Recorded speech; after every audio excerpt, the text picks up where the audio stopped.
There we go. Might be back on now, folks. Maybe by the look of it. Fingers crossed. I've had to jump back on the hotspot. There you go. We're still having trouble on our internet and bits and pieces. So hopefully you can hear me. Let me know in the chat if it's sorted itself out now. I've jumped on my hotspot. Anyway, still having trouble trying to figure it out. Yeah, they could be attacking. I think there's something, a setting in my router server that's stopping things right now. But anyway, let me know, folks. You can hear me, which is good. That's great, Graham. We're back on track, which is fingers crossed we can stay that way. But anyway, wow. Anyway, so there you go. Technology. Hopefully we can continue our Wealth Coffee Chat today. Welcome along. Welcome along. Good to see all of you on the stream. There's only a few this morning because probably we've fallen over too many times. Hey, morning, Joel. Yeah, might be too. Aaron, Graham, good morning. Melinda, good morning to all of you guys. Good to see you. Alvin, great to see you online this morning. Hey, listen, Kevin's all the way from Florida. Great to see you, mate. As always, hope you're well. If you don't know, if you're new, there's Jeff. If you're new, there's my name. Been property investing well over 20 years. And coaching property investors well over 20 as well. This is our 20th year. So there you go. And along the way, learnt a couple of things. And each morning we get together, have a little coffee, and we call that a Wealth Coffee Chat, and share, connect, and opinionate what's going on out there in the property market. And what's going on right now, unless you've been living under a rock, most of you haven't, which is good news, is that, interest rates have increased. And for some people, this is the first time in their life they've seen interest rate rises. They've only seen a decade of interest rate reductions. And it's a little bit of a shock to the system. But what I wanted to do today is do part two of our conversation from the other day. Part two from the other day, the rate hikes. We talked about, the changes in serviceability. What can we do as property investors to continue to go from where we are? We're in, let's say, the acquisition phase. The acquisition phase, we might have put a property under our belt. We're eyeing off, investment number two. And then, there might be some challenges with getting the loans. So what do we do? How do we continue to move forward? How do we continue to navigate the world of lending and make sure we keep our momentum going? Don't lose momentum, folks. Don't lose momentum. Getting that property, that next property is part of the plan. And if you can, you should. And how can we, tweak that plan, improve it a little, and make the most of it out there in the world of property investing? So we're going to talk about that today. So hopefully you guys are ready and raring to go. And we'll see how we go when it comes to understanding what this might mean. We've got to start with the idea of borrowing power. And the things that, for you and I as property investors, we think might help us with increasing our borrowing power, our ability to borrow. So tell me in the chat, and this is kind of a little pop quiz while we're sort of sitting here, and I'll ask you guys a few questions. Tell me right now, what are the things that you think right now would improve? If you were sitting there right now, what are the things that you could improve, you could do to improve or increase your borrowing power? Let's say where you are right now. What are the easy things to do? Maybe put that in the chat for me. What are some things that we can do as property investors? We talked about yesterday, increase the income, and decrease the expenses. Yep. Better interest rates. So, lower your interest rate. Sometimes that will work for sure. Increase your income. Yep. Totally.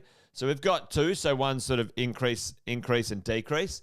Any other ideas? Any other thoughts where you are right now? Reduce expenses. Yep. Sometimes they go off hem, sometimes they don't.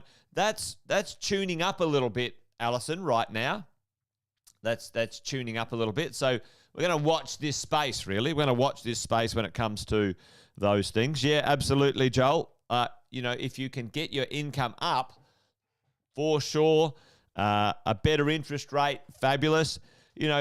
What used to be very doable in the olden days. Yeah, get rid of credit cards. Get rid of credit cards, absolutely.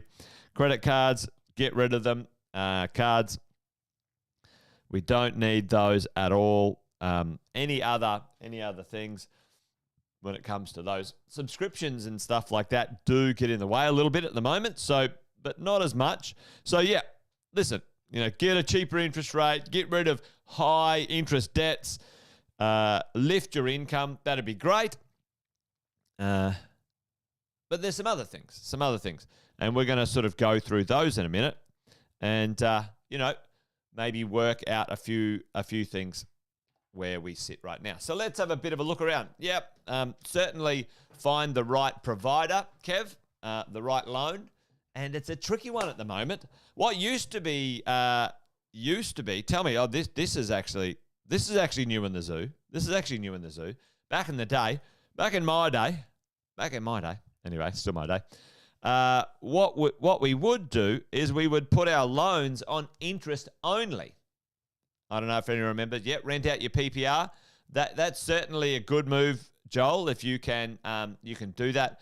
If you can reduce your expenses, the challenge I think at the moment, Joel, is if you rent out your PPR and you go to rent somewhere else, there's no arbitrage in renting your principal place of residence in comparison to go and renting somewhere else. It kind of, you have to make sure you reduce the cost of living the other way around. But that's a good move. That's been done plenty of times. We used to be able to do interest only, and that would improve our ability to service. But that's no more, folks.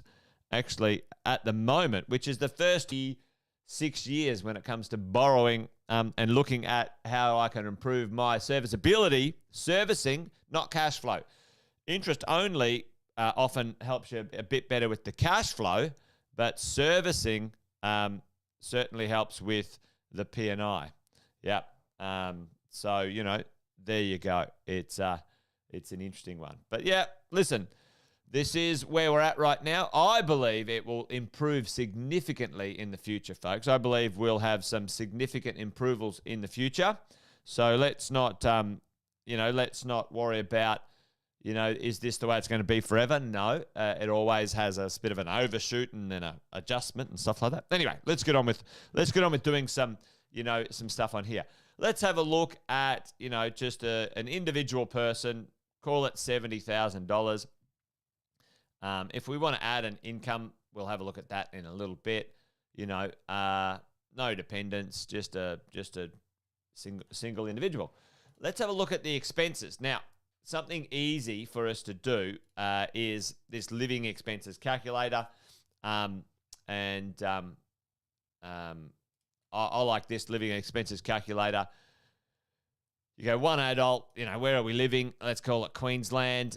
Basic lifestyle, moderate student. Let's call it moderate. No children. What's your living arrangement? Okay, I rent. Whatever it is. So what does that look like? Let's have a view at the results, right? Look, certainly the next 12 to 24 months, mate, for sure. I'd say that. I'd say we are going to see a couple more interest rate rises before the end of the year. I think it'll be all done and dusted by the end of the year or early next year. I think we'll see some reductions in interest rates come mid next year or maybe even earlier, and it'll tune it up. The interest rates are going to land between 5% and 6%, and we've been saying that for a little while. So that's where we're headed. And that's not my opinion. That's kind of like a lot smarter people than me kind of seeing what it looks like. Inflation slowed down a little bit, cost of oil, blah, blah, blah. I'm not an economist, but I get a feel for, the world of finance. And the banks are having a bit of a go. they're having a bit of a grab at the moment. So, but there you go. So let's have a look at this, folks. Let's have a look at this. When it comes to living expenses, we can go on. All right, well, let's have a look at what this might look like. This calculator, okay?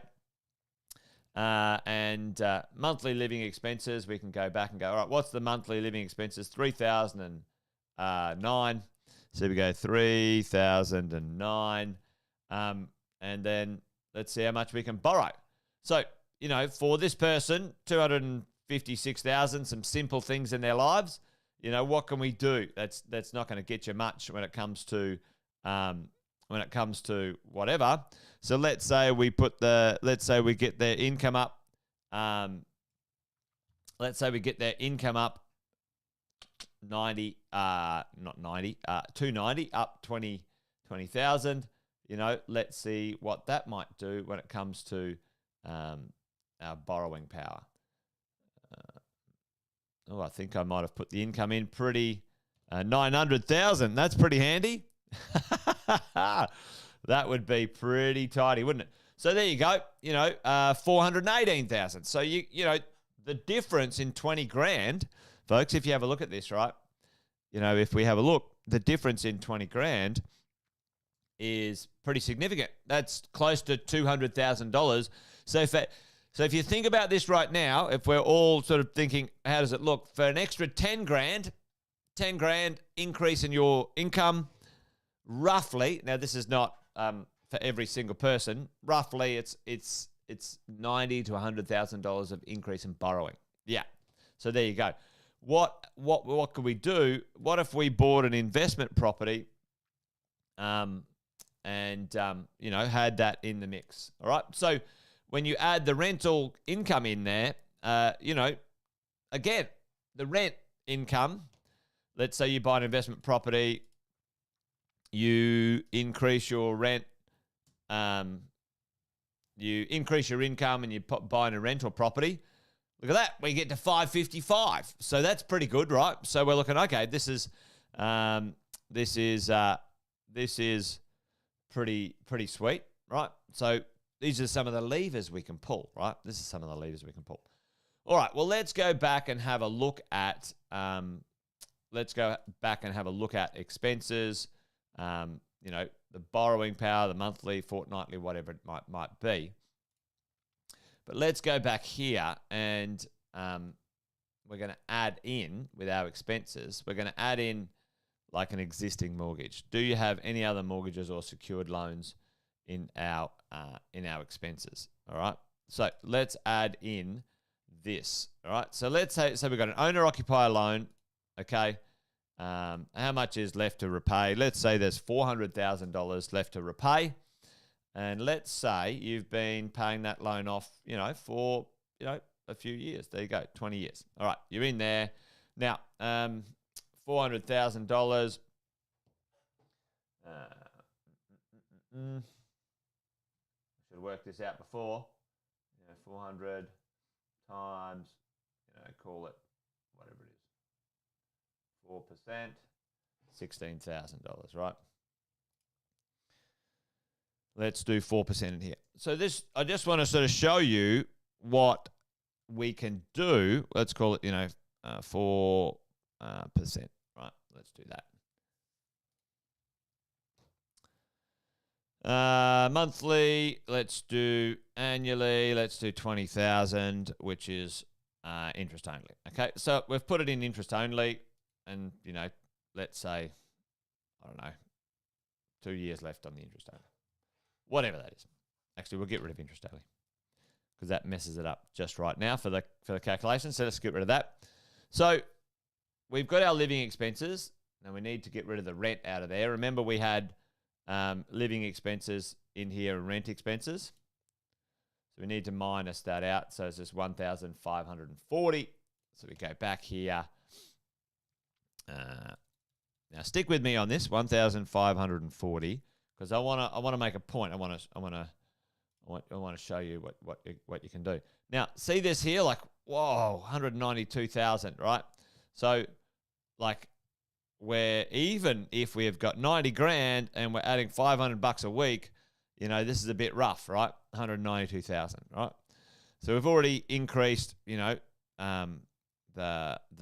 rent amount and so on, right? Now, just so you know, team, don't get too carried away. This is just some basic calculations online, which are very, very, very conservative, right? So don't take this as gospel, right, of where you're at, because there's plenty of other lenders out there who, okay? So, but the point of what I want to make today, we can get the borrowing powers like, oh, gee, that's not, we're not being able to borrow much here, 182,000. Let's have a look at one of the things that's most important right now, I believe, when it comes to this world here. If we increase that back to 30 years, right? So if you've got any loans that, have got 5 or 6 years already paid off on them and you're really trying to get back at it, let's go and recalculate that. You can increase your borrowing power, by another, 50, 80, 100 grand when it comes to those things, right? Let's go over here and have a look at, all right, make sure we get a property that's got a bit higher income. What does that do when it comes to our ability to borrow? Gives us a little bump over here, right, when it comes to our stuff. And, if we reduced our expenses, let's say we did reduce our expenses, by, to $300, $1,200. Oh, don't do that. 1,200. Let's have a look at what that might look like when it comes to our borrowing power. Doesn't really make much change. So reducing the expenses, and this is where, oh, hang on, I'll just press that button. Did you see, excuse me. Now, did you see for many of us, if we try and reduce expenses, sometimes a small reduction in expenses doesn't really change the ability to borrow that much. Let's say we had a $20,000 credit card limit. Let's check out what that does, right? So you can see that adjusts your loan, your ability to borrow. Look at this. As you put it down, up goes the ability to borrow, right? As you go. Now, if you've got a better interest rate here, 3%, you're not going to get that anymore. That gives you a little bit better ability to borrow, right? So you can muck around with these things. Let's call that interest only. That doesn't make any difference. Can you see that up the top there? Check it out. See that? See that? The interest only. Now, the interest only helps with cash flow, but can you see how interest only actually reduces the actual borrowing power? Tell me in the chat, why is it now, which is pain. Anyone know why interest only, from a borrowing point of view, reduces your borrowing power? Anyone know? Anyone want to chuck that in the chat for me? Morning, Chris.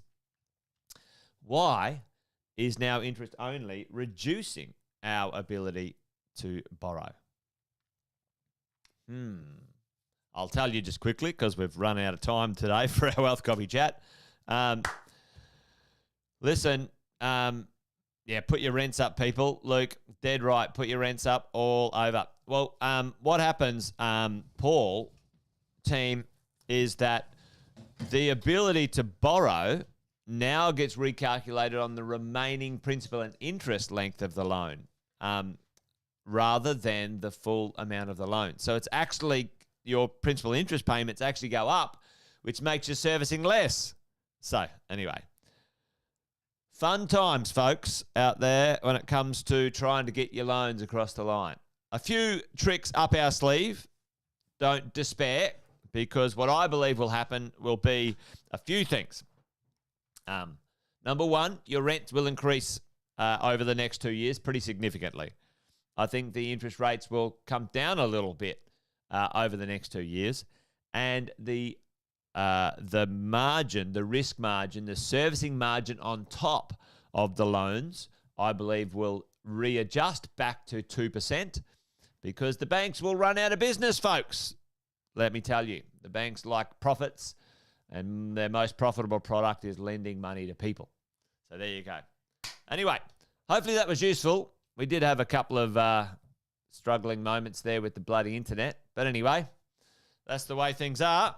We shall hopefully work that out over the next few days.